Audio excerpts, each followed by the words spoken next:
All right, I forgot to record.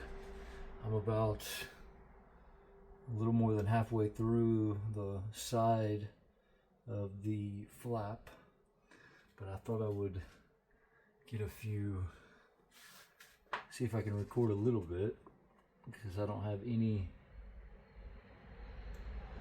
I've just started this and I don't have any video of it yet.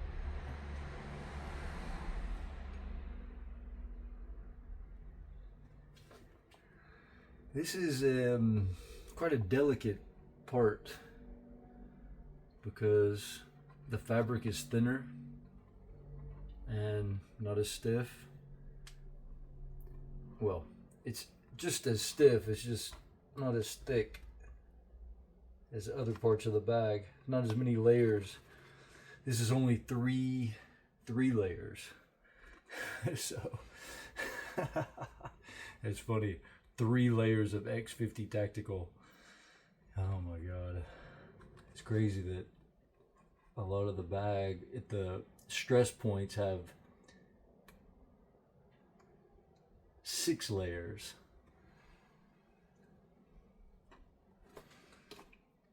So yeah, once again, overkill, but it's just really the construction. I don't exactly do it only for strength. I just like doing it this way. It's just my style. I mean, it's just the way that it's happened, and yeah, I like it. It's evolved, that's for sure. Like even what I'm doing right now, I've never done it exactly this way, using this ruler to hold up the flap. It's actually a good idea. You know, basically I'm able to put the stitch in, and when I'm pulling the lock stitch, I have quite a lot of weight in the bag, so I'm able to lift up and give the tension with some weight, so it's pulling it straight and flat. So that's pretty cool. This bag, I didn't do it this way, and I ended up with a little bit more crinkle than I would have maybe liked, but at the end the bag is going to crinkle as it ages anyway, so it's not that big a deal, and it gives it some character. And I don't know what it is, but when it comes to handmade stuff, what a rarity it is, first of all, and then when it comes to handmade stuff, what are people looking? You know, people really like unique, when it's unique, a one-off, an accident, you know, a mistake that turned out to be something that everybody wants. You know, I mean, these little things sort of say, look, this bag is truly a one of one. I really like that. I don't have, I mean, other than my specific stuff that I've made, I don't really have any one of one sort of things. I mean, what do we have that's one of one? It's all just stuff that I've made. I mean, if you're looking to purchase something that is so unique that it's handmade and it's one of one, I mean, it's probably out of my price range. You know, I'm not really in the market for that sort of thing, I guess. I would be with bags. I do really like it. Now that I know what I know, if I didn't sew, now that I know that I know that I know, but what I would like to know is if I didn't sew, would I be looking for a handmade bag, you know, that might cost me $400 or $500 or $600? Man, knowing what I know now, I probably would. I would, because I would know that it would be worth it in the long run. You know, I enjoy using this bag so much every day that, yeah, it would be worth it. I mean, I don't know. Maybe I wouldn't spend 5, 6. I mean, handmade, personally, for me, I mean, that's what we're talking here. Because this bag doesn't exist. And to be quite frank, there's nothing on the market right now that I would rather have than this. And it's not because I made it, it's because of the way it is. There's nothing out there like this. That I know of. Of course there probably is. Something somewhere. I've looked on Etsy. I've looked on YouTube. I follow all the bag guys. I mean, I really am looking. I must watch every bag video that comes out virtually. I mean, it's just crazy. Right now I'm watching I really like watching leather making. These guys in Japan are making this custom leather jacket, hand making it from scratch. Last night I watched one, the guy from Japan, he made boots from nothing. He turned just basic fabric into these insanely badass boots. Now that's some major skill, you know. I mean, I think that requires more. Is it more skill than what I'm doing, or is it just that's that path? And if I was on that path, I would also be doing that. That's true, but I think one thing that I like about running, cycling, this type of sewing is that you don't really need anything that is not easily accessible. You know, some of these machines that they use are very expensive. I don't know if you can make boots, leather boots, without some of the tools that they have. So I do like that. Over the years, I've lived in different places. Like I lived in Venice Beach, and Thailand, and San Diego, and now in Portugal. And people always ask me, "Oh, do you surf? Do you surf?" I never got into surfing. You know, I always felt like it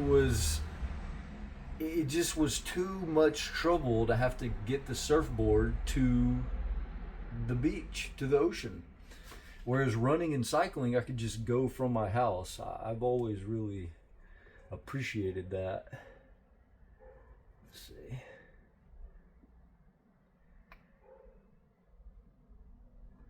I will say that this black on black is very difficult. Black on black thread, matte. Yeah, it's a little difficult. Oh, yes. This is gonna look very, very, very nice.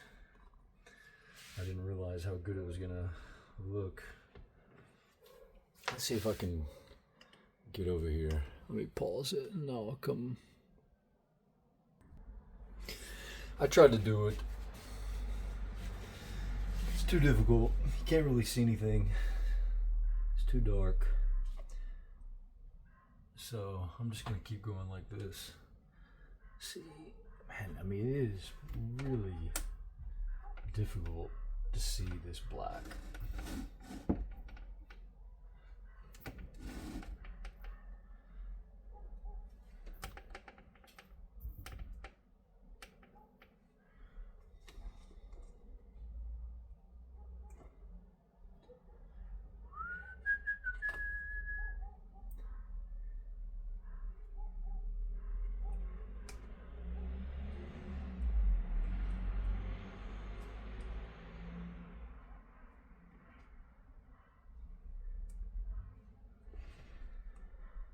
So yeah,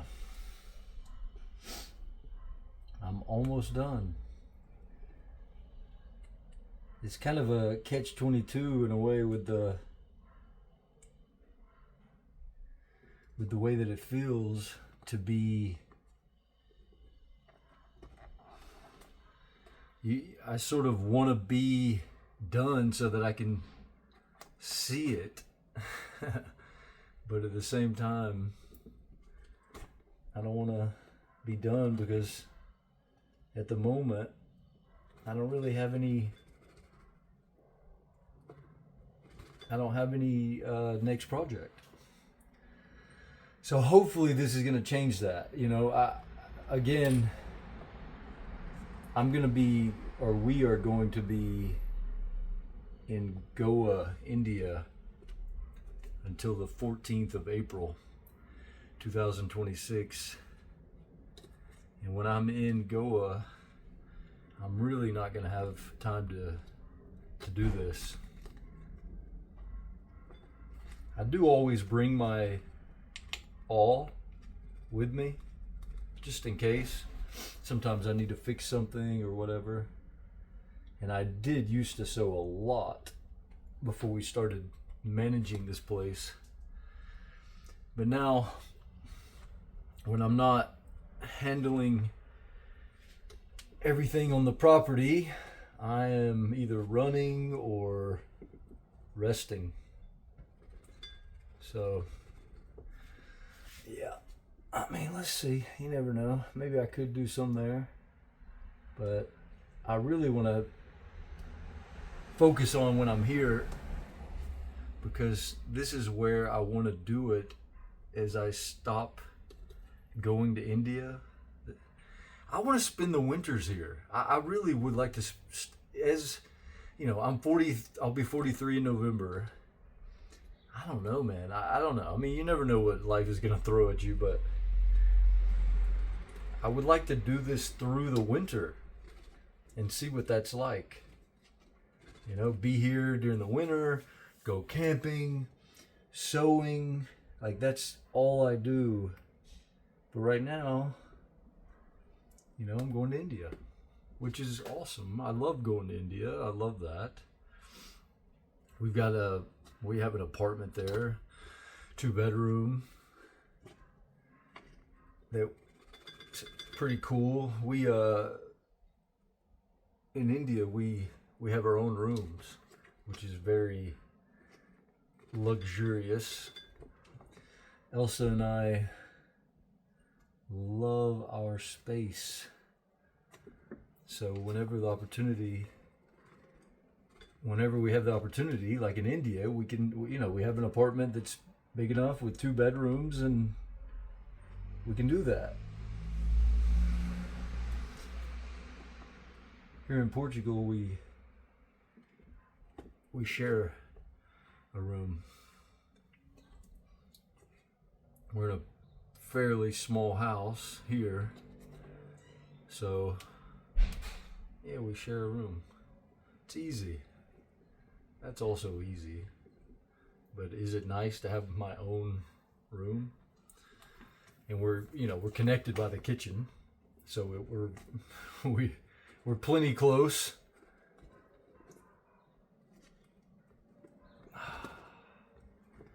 Yes. All right. Slowly.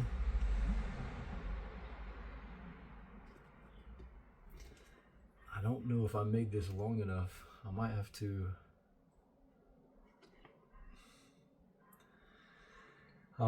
have to add another piece. Let's see.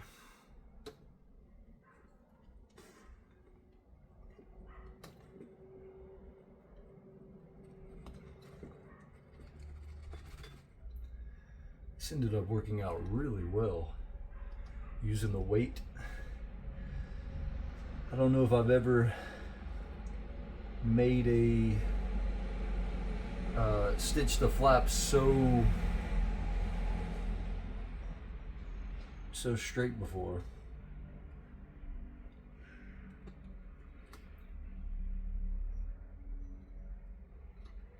Getting the tension right on something like this is difficult.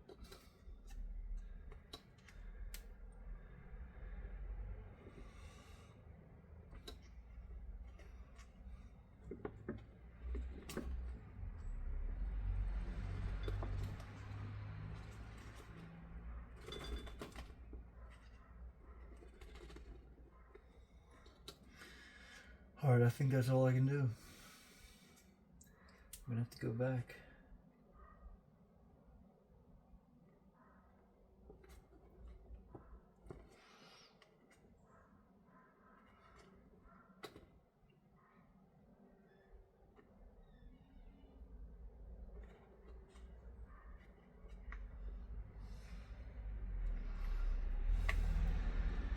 Elsa's been in Porto this weekend.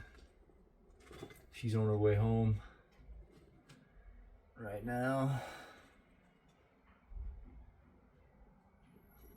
It's crazy. This weekend has absolutely flown by. These days, man, these days. I'm so excited to get up these days. I mean, it's just crazy. I feel like there's not enough time in the day. So, I'm staying up until 11 to 12. I mean, it's pretty much my routine. I'm in bed by 11, usually, sleeping, and then waking up at 6. But this morning I was up at 5. I went to bed at midnight and got up at 5. I was just wired. I was like ready to go.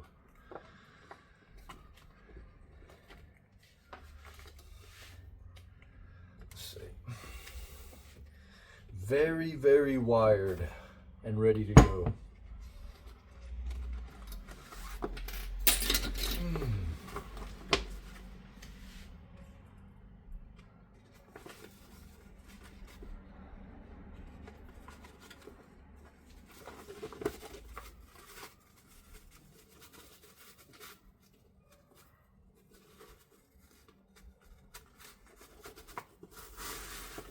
Very, very wide. This is difficult. How can I do this? Let's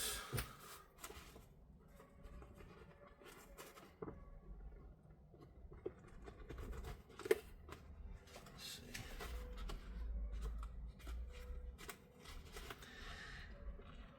I really like to troubleshoot and stuff, like try to figure things out. So I think that's another reason I really like this. It's like an interesting puzzle that in the end, when you figure it out, you actually get to use it.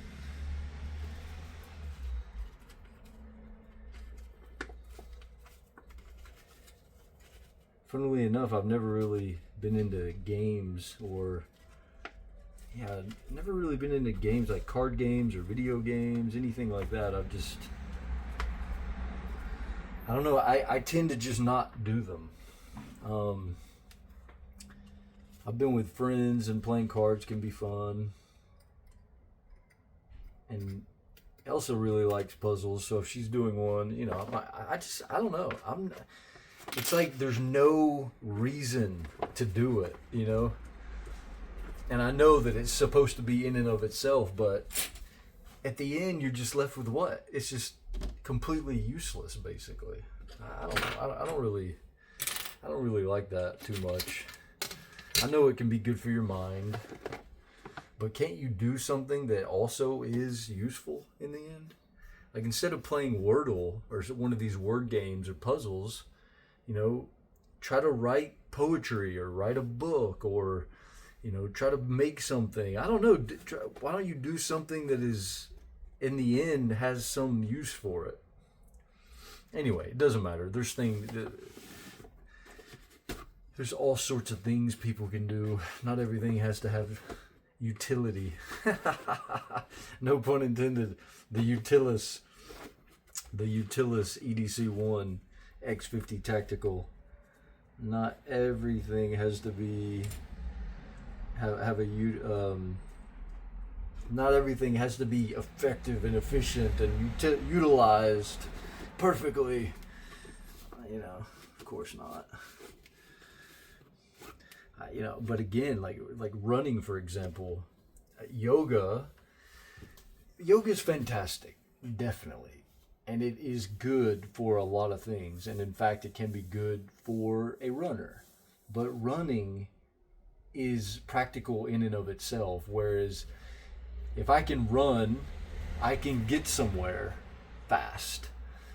If I get stuck on the side of the road, I can run 15 kilometers, pretty quickly to get help. I can run from one village to the next. It's actual, literal practical sort of, you know, usefulness. I do really like that. I remember being in Kathmandu one time, and I was walking from my hotel like through the entire city to this other little area to a restaurant, and I had flip-flops on, and I was walking, and I was just like, why do I have to walk? Can I not just give a little jog, a little run to it? And I did, and I was just like, man, this is amazing. You know, like just for getting around. Like, is there some rule that says we have to walk? You know, why can't, you know, let's run. Why not run? Anyways, let's see how I want to do this. Okay. All right, I think I'm going to start on the other side. I might wait until Elsa gets home to decide how to do this upper part. I'm sort of leaning towards doing like quite a large piece. So I'll wait for her to get here to talk about that. So I'll just start on the other side, or maybe I'll do this side, the double reverse. Yeah, maybe I will actually. All right, so there we go. I did flap from here all the way up to about right here. It's looking very good. See if I can zoom in on that a little bit. Let's see. 3x.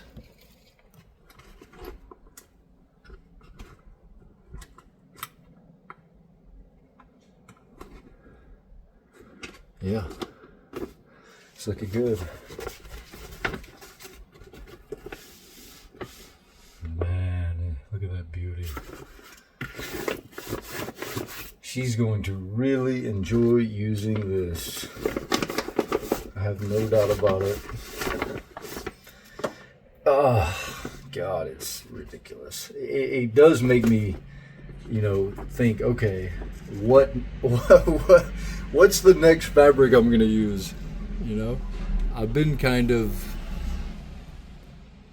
I have been slowly progressing, but I almost feel like, oh man, I want to try something new. In fact, yeah, I don't really have a good reason for it right now, so I'm not going to do it. So after this bag, I am going to focus on seeing if I can get someone who wants me to make them one. That's my, after this is my next goal.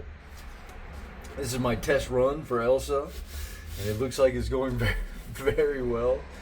So I'm gonna have all these videos. I'm gonna see if I can get one person who would like me to make them a bag. That's it. I mean, what else can I do? How else can I keep going?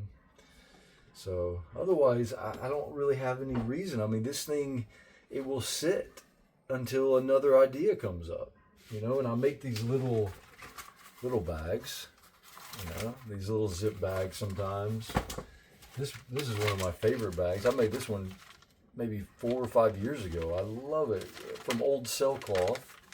Amazing little zipper bag. So lightweight, so strong. But you know, right after this, there's not going to really be anything to do. So I need someone to give me a commission here. All right, Deja.